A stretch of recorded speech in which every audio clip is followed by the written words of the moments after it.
I see now. Yes. Yes, we are live now on freaking YouTube as well. So, what's up, everybody? Sorry about that. I kind of jacked it up. We are still getting this all figured out. But welcome in everybody to the We Book It podcast. Hope you guys are all enjoying yourselves. Hope you guys are all enjoying your Friday nights. Thanks so much for tuning in. It's Mike, it's Virgil and Teddy Long in here. And we're going to be breaking down everything that happened with the show. So, without further ado, as they say, the show opened with a recap of Cody Rhodes winning the WWE Championship from Drew McIntyre from last week.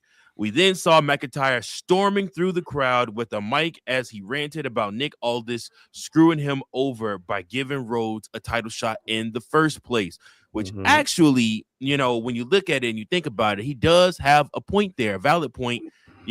Cody Rhodes, it was put into the contract when he can never challenge again. Yeah, he can never challenge again as long as Drew is champion.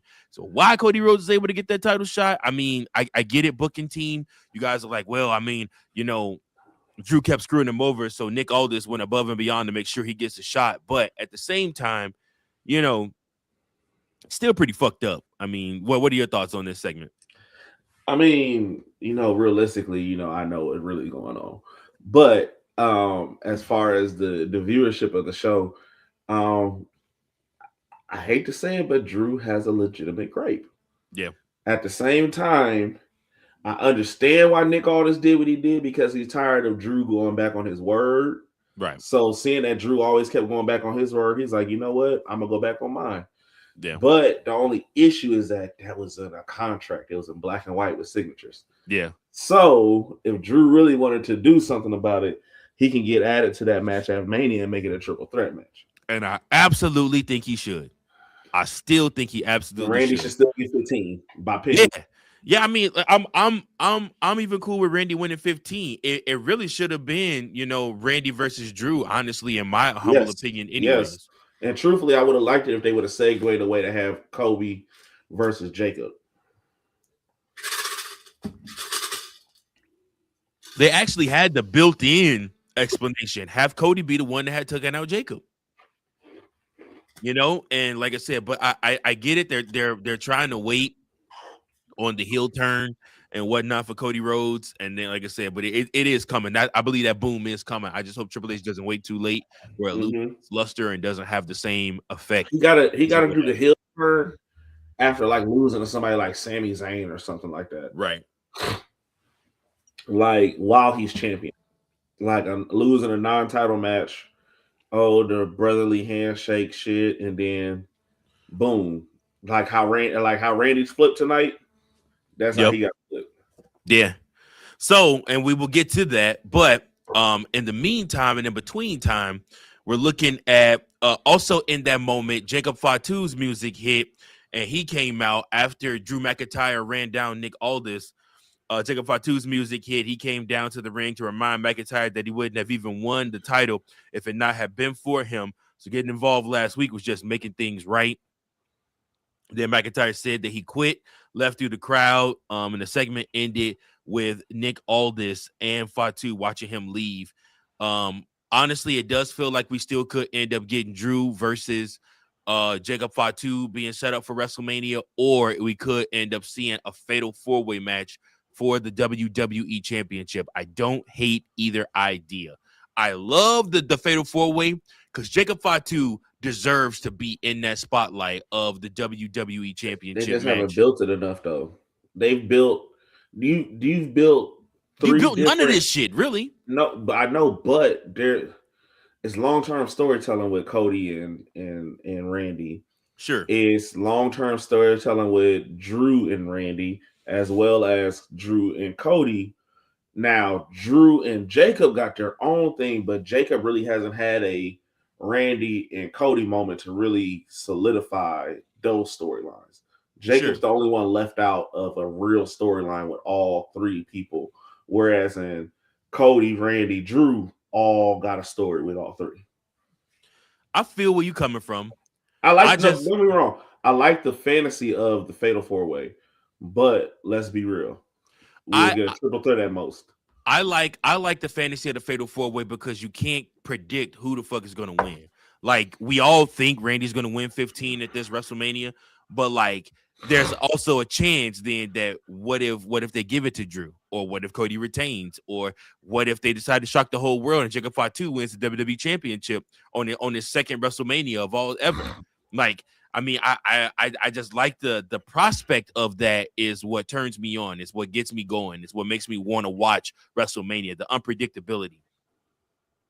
I mean, for what it's worth, all throughout SmackDown, I was scrolling through X, and literally people just left and right taking the biggest dumps on Triple H and his creative booking, just saying it's the same old shit all the time. So, like I said, I mean, do something different then. You got to try something different. You know, you got to be different in order to get different results. So why not try to Fatal 4-Way? But here's the thing. This is why I got something for the IWC come Sunday on a Stunner. Because guess who's going one-on-one with the Undertaker this week? Yeah, because the thing is, y'all doing all this complaining, but we just got 2 new writers for both shows. True. It's true. A week ago.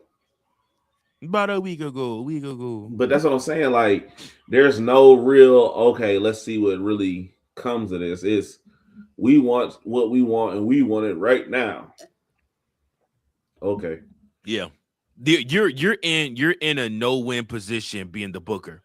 You are, like, I mean, because you're never gonna make everybody happy. The thing that pisses me off is everybody's on Triple H's nuts about how he booked, but don't nobody do this shit with Tony Khan ass and fucking AEW. Not true either. They be as much. They be crapping on Tony Khan stuff too. They be pacifying Tony Khan more than they take a crap on. Okay, that's fair. That's fair. I could deal with that assessment. Shout out to everybody that's tuning in, that's watching, man, whether you're watching on Twitch or whether you're watching on YouTube. Shout out to each and every last one of y'all. Appreciate you guys so much. Leave a chat. Tell us what you think in the comment section. We do have a comment already. Yeah. What's up, Marcus, man? Appreciate you, man, for tuning in, bro. Thank you. Thank you so much. What are your thoughts on Triple H and his booking so far? As we move forward to the next segment, we got the MFTs versus the Wyatt Six, y'all.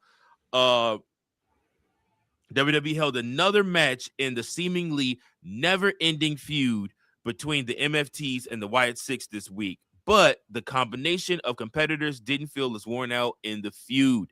So in this one, we got the 2 giants. That's right. Solo Sikoa and Tala Tonga took on Uncle Howdy and Eric Rowan, but both teams had their whole stables in their corner. The match was originally advertised to include Tama Tonga instead of Tala. The 2 giants got the match started with some shoulder tackles. It didn't take long for Solo and Howdy to take over. It's gotten to the point that this feud has overstayed its welcome and then some. It feels like WWE has no idea what to do with any of these guys once it's over, so it keeps stretching it out.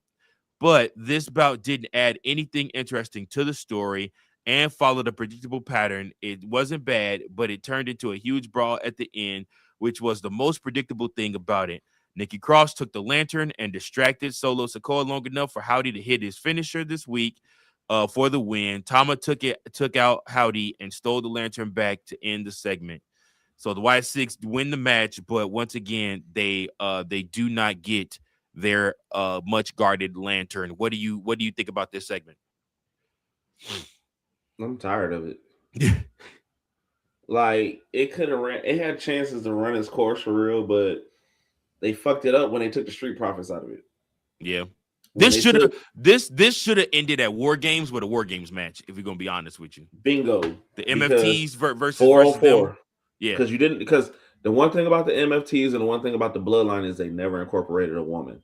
True. So doing anything with Nikki Cross is like, okay, she just got to be on the sidelines, or she could have did an infamous cage climb and do a dive off of it to help the Wyatts win the War Games, because that's how it should have been. War Games, Wyatt Six versus the MFTs, Wyatts win.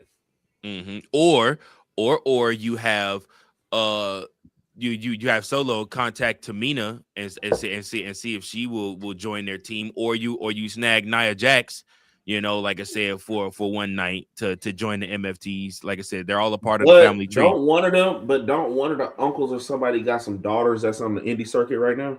Mm-hmm. You could have brought them in for one night. Absolutely.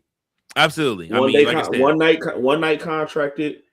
Her and Nikki work on what they're gonna do in the match. But anyways, it's overstayed its welcome because first and foremost, you set the titles on the mugs for over 100 days with the Wyatts, and it was like nobody could beat them.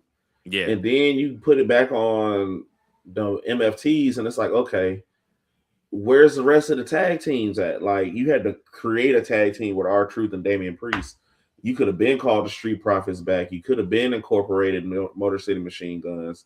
You could have, hell, bring the Creed brothers over to SmackDown. true. Like, That's true. it's getting, like, the women's division, yeah, it's great, but it's like y'all ain't running out of that many ideas for them.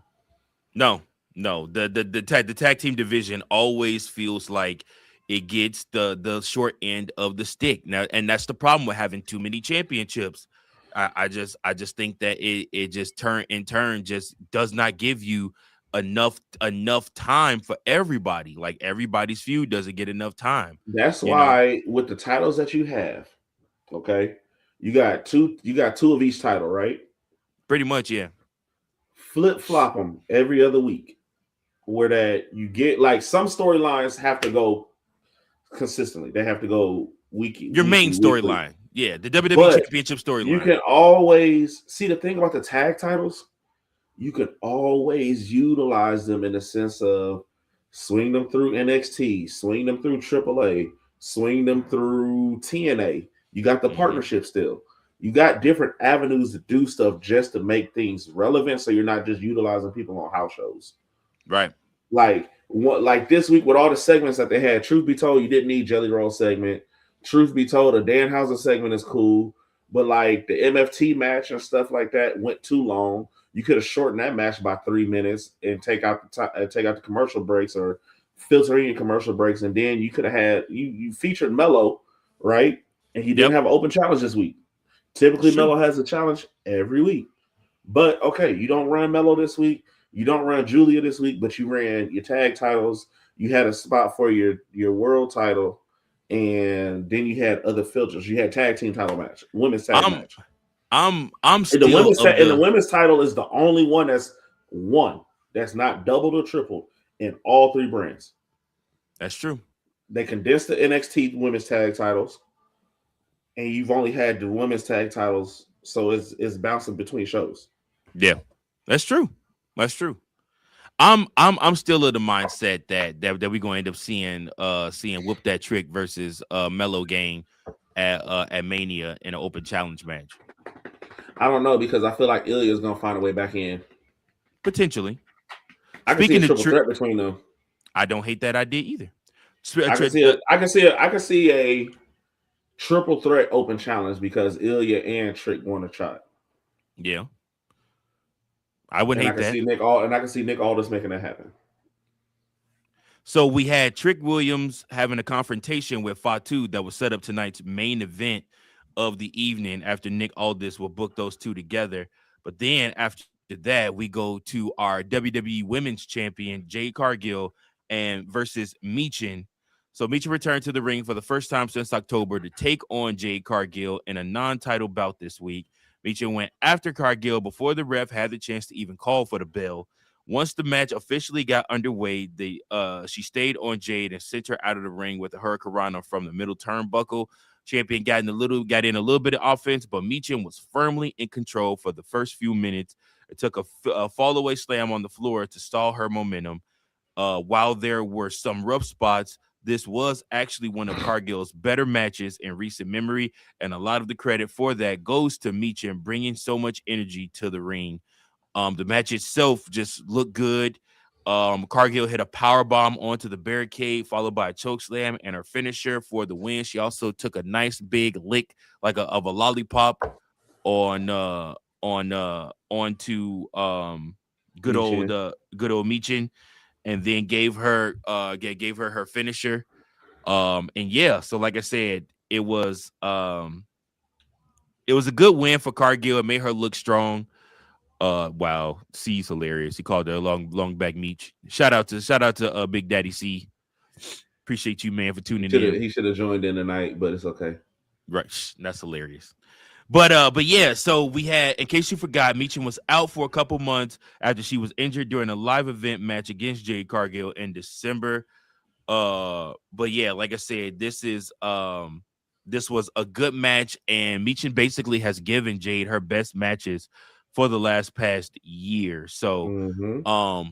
what were your thoughts on this match and on this feud? Also, not to be hidden, but there was a backstage segment where you ended up seeing Jay Cargill talking to B-Fab in the background. And it looked like they was either kind of talking but kind of arguing a little bit too. I'm feeling a woman stable coming on real soon for Jay Cargill with her retaining her title at Yeah, she gonna Mania. beat their ass in the joint on her. Beat him into submission. No, we've seen that before though. I forgot what one that is, because that's a typical Vince McMahon thing. Okay, you don't want to join us. Okay, so if you lose this match, you're going to join us. Yep. But I can honestly see them not including Michin and just doing BFAB and Jade, and maybe them add somebody else in, like a Kalani Jordan if she come up, or Okay. like a because it's gonna be another black woman. Like, they're not gonna put Jade with just any woman. They're gonna have to make her with a black woman. And the only other strong black woman there is Lash Legend, but she's still locked in with Nia right now. Right. So unless something happens towards Mania and they break up and then something else happens, because for some odd reason they don't keep tag teams and stables long with Nia. They don't. They break them off pretty quickly from her. It's like she's the gatekeeper to make sure that they're good to go. And then Mm-hmm. once she assumes that they're good to go, they kind of break them off from her, and then they feud with her for a couple months, and then she's off to something else, and they move Yep. on to usually a title of some sort. Which Mm-hmm. guarantee you, if They pair you with her, you're gonna skyrocket. yeah, but if Tiffy does end up winning the United States Women's Championship, they're definitely going to have fucking Lash Legend take that championship off of her. You can book that. She's beating her for that belt at SummerSlam. Like, that's happening. Um, all right. So next up, we had the Irresistible Forces versus Charlotte Flair and Alexa Bliss. Can I just tell everybody? I tweeted this out earlier on my Chicago Cubs Central Twitter, but I love the fact that they paired Alexa Bliss and Charlotte Flair together, just because it gives so much more flavor to Charlotte. Like, this run that Charlotte's on right now with Alexa Bliss makes her so human. Mm-hmm. Like, she's not a superhero anymore. Like, she's She beatable. had to She though. has feelings. She has She emotions. had to though. Andrade fucked all that up prior to this. I mean, yeah. So she had to do that. Well, truthfully, Andrade and Tiffany Stratton fucked all this up prior to that. I mean, yeah.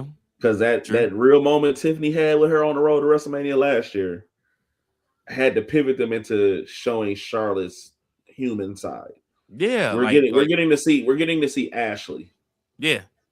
Yeah, and honestly, I love it. I love every moment of it. Like, she's actually like, she's not just like this superhuman person, but she actually does have, feelings and emotions, and she's super pissed off because right now she's supposed to be fighting for the WWE Women's Championship at WrestleMania, but it didn't go that way for her. And like I said, like, she's kind of moping about it a little bit, but at the same time, like I said, she's still palling around with Alexa. Like, I love it. I love all of this. Love all of it. It to me, it's good. So good. So the next match saw Charlotte Flair and Alexa Bliss challenge Nia and Lash Legend for the women's tag titles. Before the match got started, Nikki and Brie came out to scout the match because they want a shot at the winners. As soon as the ref called for the bell, the champions went after the challengers. Bliss and Flair were able to turn the tables and send them out to the ring. Legend and Jax double teamed Bliss throughout the break, which led to Flair getting the hot tag once the show was back.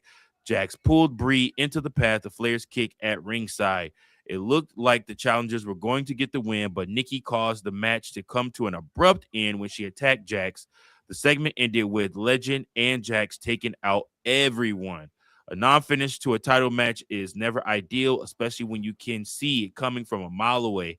This is likely to lead to a multi-team title bout at Triple threat. Mania, which I called a long time ago, but hey, it is what it is. Don't know where to fucking Oh, see the goddamn Asking belt. you and shall shall receive. receive. There he Asking is. you shall receive. I have There been we go. summoned. He was summoned, so he Don't came, don't boy. don't worry. See, the Bellas will go 1-on-1 with the Undertaker on Sunday. You ain't got to worry about it. I got you. I didn't even watch their segment, man. I didn't either because it pissed me off because I'm trying to figure out why is y'all interfering in this match just to set up a triple threat match at Mania. That's all it's going to be. It could actually be a fatal 4-way, but we'll see. Mm-hmm. But what did y'all? Well, T already said he didn't watch the match. Did you care anything for it, Teddy? Other than Trick Williams is a very lucky man. That's true. That girl booty looked like two beach balls. It's crazy, isn't it? Double cheeked up like a swamp possum with the mumps. Do you hear me? All right, okay, all right, Claude Jr. Actually, it would be Senior, but I'm the elder statesman of this chat right now. That's fair. You the elder statesman of the group in general, bro. You the oldest out of everybody. Because I'm the second oldest. Whatever. Just because I got gray hair, you got gray hair too. You just dye yours. You do. I don't. And you shave it. Nobody knows. Well, they know about you. But anyways, the match was blah in a sense because like we seen it coming. Like after Nia hit her with that boot, or it was like one of them hit one of the bellas with that boot. It's like they're gonna jump in the match, they're gonna interfere, and then they got their title match next week, and then Charlotte and Alexa gonna interfere because they're gonna want to sit close to the match, and then here it goes, boom. All right, ladies. Enough is enough. Since we can't get things figured out, we're gonna have a triple threat match. You have a tag team match, player. And then somebody else gonna try and come in and validate why they should be in there. And I'm trying to figure out what other women's tag team there is left to do. Fucking Kabuki Warriors. Oh yeah, I forgot about them. There's gonna be one. For the first time in the history of this pod, I'm actually going to be in favor of Nia Jax winning a match. Yes. Because I'm not trying to see the Bellas win, and I'm really not trying to see Charlotte and Alexa win the tag titles again just to lose them in like 2 or 3 weeks. Let me tell you something. The Bellas are winning them tag titles, bro. You can forget about it. It's happening. It was written. Look, but you can't. Oh, I can't. Oh my god. it was written. 'Twas written, sir. They gonna give it to them just for them to drop it like 2 or 3 weeks later too. So potentially, but I mean they want to have it because remember there were no women's tag team titles the last time the Bellas were both here together. So they got to at least win it once. Yeah, I mean, like I said, and they're the Hall of Famers and all this good stuff. So it'll happen. But where's Roxanne at? Roxanne. All she wanna do is party all night. I don't know. She's injured, bro. Yeah. From what I heard, she was injured because people were asking about where she was and whether or not she gonna come back to the clubhouse. That shit gonna be on fire though. Oh yeah. Ain't nobody gonna be in that damn Judgment Day club. She gonna walk in there like, where is everybody? It's gonna be gone. Gonna be like Eminem at the end of the My Band song. Where everybody go? He's the lead singer of my band. All right, so Sami Zayn had another tense segment with Cody Rhodes backstage. Like I said, it was they're building up something between these two. I almost would rather. Okay, would you guys? Okay, let me acting like a bitch. Let me not jump the gun. We'll talk about it at the end with the turn with Randy, but I'm almost getting ready to think that I can book Mania main event night 1. What's going to happen off of what I saw tonight? But let's keep it going. We got Damian Priest and R-Truth versus the returning. Have not seen these in forever. Los Garzas. So R-Truth and Damian Priest had a backstage segment with Angel and Berto that led to the two duos having a match. Los Garzas had tried to get an early advantage, but Priest single-handedly took them out. Truth tagged in and took a lot of offense from real life cousins. Angel and Berto brought their cousins. Angel and Berto brought their A game to this match and had some great moments. This was obviously booked to make Truth and Priest look good before they challenge for the tag titles. But what it really did was illustrate how underutilized Los Garzas has been on SmackDown. What should have been a throwaway bout ended up being one of the highlights of the night, which was admittedly a low bar to clear at this point in the show. But Priest scored the win for his team with the South of Heaven. No, he didn't. R-Truth hit the AA and scored the win for his team. That's why his music played. R-Truth tagged in at the end. Fuck my notes. Okay, my bad. Well, that's the end of the match. Anyways, it's a piss break for me, but you know. They both hit finishers. Let's say that. They both hit finishers and both got the pin. There you go. What'd you guys think of this match, this moment? Any thoughts? Nope. They just pulling shit out their ass. Yeah, okay, all right. The main event of the night to me, Danhausen threw some shirts into the crowd during one of the breaks. Like I said, because Danhausen is over. He is the highest selling thing right now. Is this nigga a mascot now? Like him and his fan houses. I don't know what he is, but I was telling Teddy before we started recording. I'm like, bro, he winning me over, bro. I ain't gonna lie. Did you watch that video I sent you of him without the face paint and stuff? Yeah, on? I did. It was so weird, bro. Like he actually has a normal talking voice. Yeah, he does. I saw that. That's how he talked in real life. Yeah, that's crazy, isn't it? Yeah. All right, so Danhausen had a funny segment with The Miz backstage before the A-lister went to the ring to interview Jelly Roll. He cursed him again.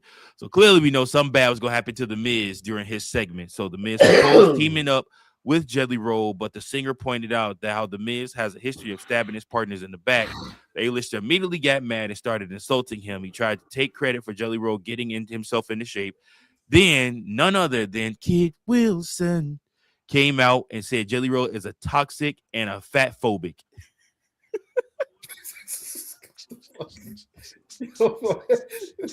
That's y'all boy. That's y'all boy. Kid Wilson. Oh, Jelly Roll ended up punching out The Miz when he was aiming for Wilson. The segment was formulaic and not as funny as WWE thinks it is, but everything about it was forced and predictable. Because we knew that something bad was gonna happen to The Miz. So Miz's mic cut out on him. He had to get a replacement. And yeah, that was that. Any thoughts on that segment? Do you guys buy the hype that Jelly Roll will have some type of something happen at WrestleMania? Like they be setting up for a Miz and Kit Wilson tag team versus Jelly Roll and Danhausen? Bro. We don't even know how we haven't even seen Danhausen wrestle in WWE, and for them to be a team, who's gonna fucking carry the match for them? Who's gonna carry it? Huh? Jelly Roll can't call no match. We don't know what the fuck Danhausen can do. Oh shit, wrong gong. Never mind, sorry. You knew I was about to rant. You knew I was going on a rant. I was about to send somebody to a graveyard. I felt it, so I'm like, okay, well, let me go ahead and get his stuff together. If we're gonna go for it, we can go for it. You know they gotta have celebrity presence at WrestleMania every year, so but not in a fucking match. Well, they do it in the matches a lot. The Miz is always involved with the celebrity segment at WrestleMania, especially when they're new. You said what? Especially when they're new, because he was tag champs with Logan Paul. Yep. I forgot about that. He was tag champs with Logan Paul, bro. That shit with him and Snoop boy and Shane with Shane blew out his knee, bro. How do you blow your knee out stepping over something? He blew out his knee because he's old. Had to give one of the worst people's elbows ever. Snoop Dogg was so stiff with that. Oh man, that shit was hilarious. And he improvised and he saved the moment. He saved the moment though. Yeah, he did it on the fly. Yep. Yeah. So next up, we got Tiffany Stratton versus Kiana James. Tiffany Stratton and Kiana James both lost inside the chamber in their last match, but the next match saw Kiana James take on Tiffany. Both women were unsuccessful in the chamber, so they were hoping to gain some momentum. As usual, Julia was by James' side. Alba Fire wheeled out Chelsea Green to the ring to watch as Stratton started gaining momentum. Julia prevented her from attacking Tiffy because it would cost James the match. The chaos at ringside allowed Stratton to hit her finisher, the world's prettiest moonsault. and on James for the finisher and the win. The ending was a little convoluted, but they had some good moments in this match. Like I said, it just we missed a lot of it because a lot of it happened during the break. But at the end of the day, Tiffy Time is showing interest now in the United States Women's Championship. So looks like they are dropping her down a tier. This is her punishment for what she did last year at Mania. Still being punished now. What do you? Wait, are they really punishing her this far out from the last Mania? The shit with her and Charlotte. I mean, anytime you get a championship, I think it is a privilege and a blessing to carry the company name. But that's just me. But at the same time, it can be seen as punishment or as a downgrade to go from the WWE Women's Championship and main eventing for the women's side last year against Charlotte Flair to this year. You're going to begin proverbial no name in Julia. And then after that, you are going to, probably win and carry the United States Championship instead of. But in my humble opinion, Tiffy should have always been the United States Championship first. She should be like a 3-time U.S. champion by now, and like I said, and gave matches with Zelina Vega, gave matches with Julia, gave matches with those second tier women, B-Fab and all of them that are fighting for that Women's United States Championship. Like, she can elevate that title. Don't get me wrong, but it's just that, she should have elevated that title and then took it into the women's title. Thank you. That's what I'm trying to say. Truthfully, what they could have did is Shawn Michaels' turn. Yeah. Double up.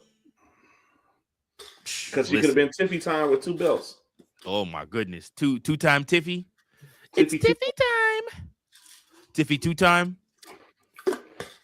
All right. So next up, we got Jacob Fatu versus Whoop That Trick. So the final match on this week's show was the one Aldis booked early in the night between Jacob Fatu and Trick Williams.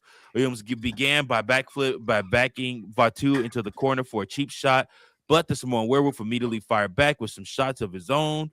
These are two guys who both work very well, very, very physical style, so they were able to put on a full encounter, especially considering their lack of experience with working together. The match ended up ending when McIntyre interfered to attack Fatu, which cost him the match and gave Williams the win. After it was over, McIntyre hit a Claymore to add insult to injury. And that is the end of that match. What did you guys think of that one? I knew Drew wasn't quitting. Like we knew what time it was, but like anytime somebody quits early on in the show, his nigga will be back. He'll be back. Yeah, they come back later on that night, or it'd be like the next week or a week, 2 weeks from there. Yeah, unless you Batista. I quit. He literally rolled his ass out the ring too. Yeah. All right, so the last spot of the night, we got the contract signing between the Legend Killer, the Viper, the Apex Predator, Randy Orton against the American Nightmare, Stardust, Cody, Rhodes. All right. So hold on, Virgil. You said what? No, Stardust, you're hilarious.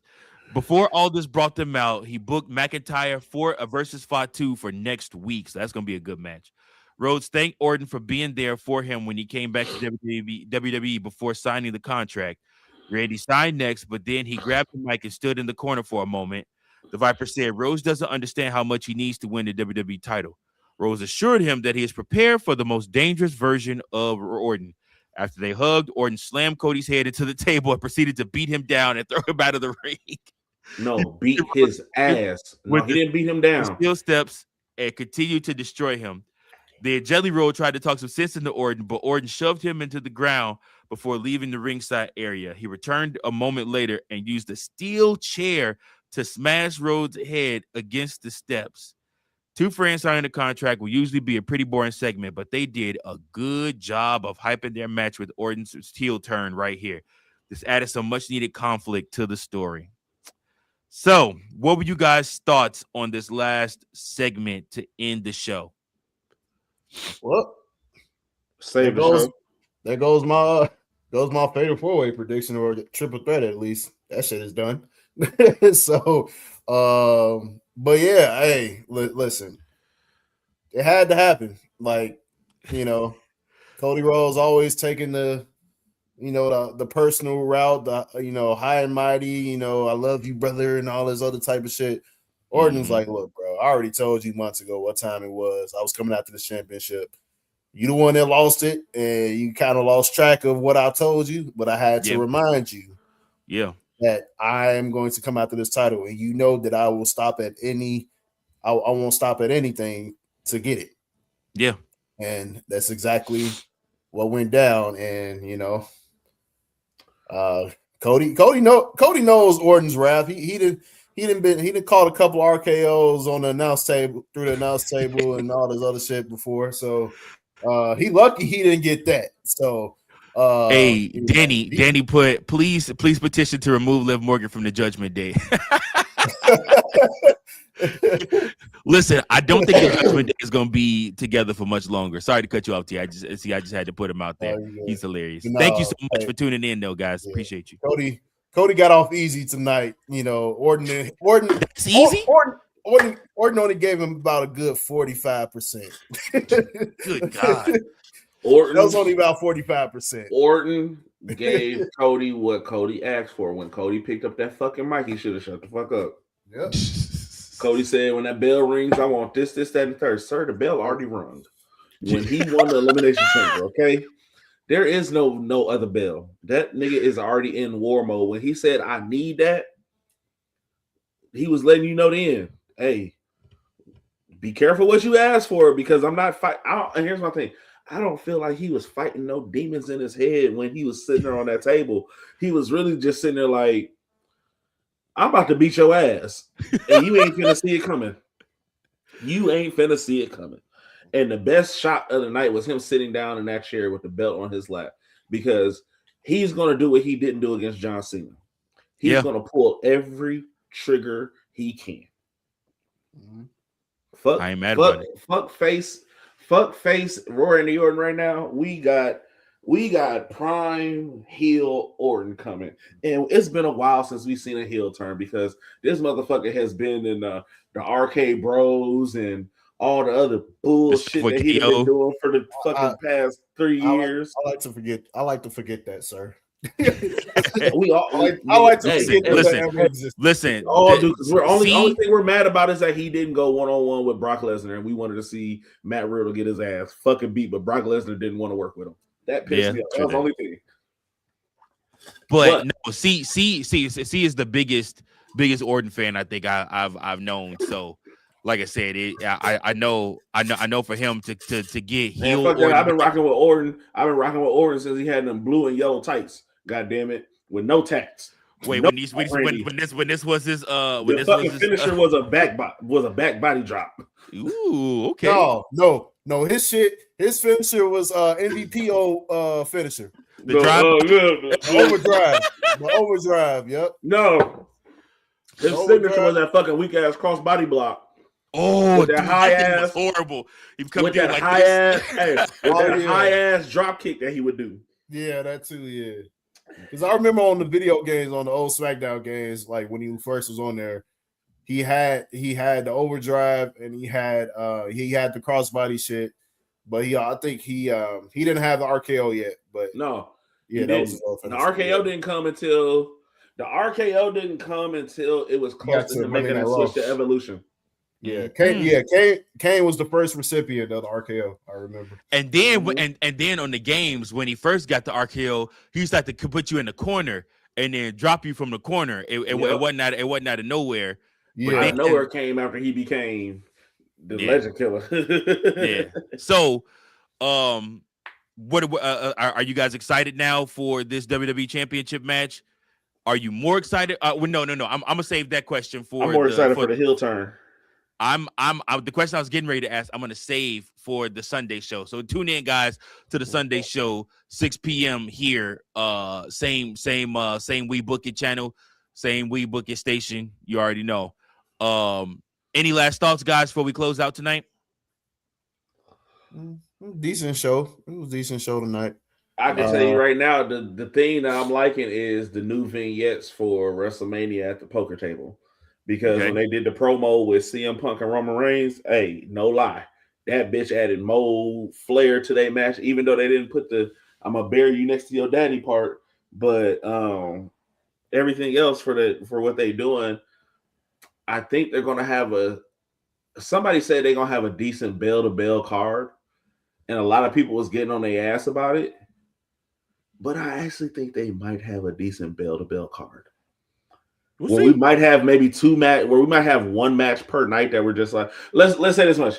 We don't give a fuck to see Becky Lynch. We don't give a fuck to see Lyra Valkyria. We don't give a fuck to see the Bellas. So any match that any of them are in is going to be that one match that you're like, piss break. Big ass shoulder, Lyra Valkyria. Hey, you see they took her ass off of live promos, right? All right. Bigfoot ass. Her ass cut the fuck up. They need to. They needed to. She went left and they said, all right, you don't get to talk on the mic no more. No more. Yeah, man. Like I said, we are gonna be covering it all here on the We Book It channel, guys, and we're gonna be doing live watch alongs for WrestleMania. So you guys don't want to miss that. It's gonna be an amazing time, both nights, night 1 and night 2 of Mania. Oh, sir. We might get more Finn and Dom tomorrow night at the AAA pay-per-view. Oh, because Dom puts the AAA, he puts the Mega Championship on the line against El Vikingo. That's true. And there's also the NXT pay-per-view. I'm sorry, no, AEW tomorrow. NXT was last week. AEW is tomorrow and Sunday, ain't it? They doing a twofer? I don't know what they're. I thought it was Sunday. Revolution was Sunday, I thought. So, Revolution is Sunday. You're right. Revolution is Sunday, and they got Collision. Saturday is Collision. So yeah, so they be tuned in for all that, man. But listen, man, we appreciate y'all. Make sure you guys hit that like button. We're gonna go ahead and get out of here. From Teddy Long, Big Daddy C, I am your host, Virgil, holding it down for Fritos, who hopefully will be back next week. But if not, the bros will take care of it. We'll see. We'll get it together. Until next time, y'all. Keep those booking pencils sharp. Keep on booking. Peace.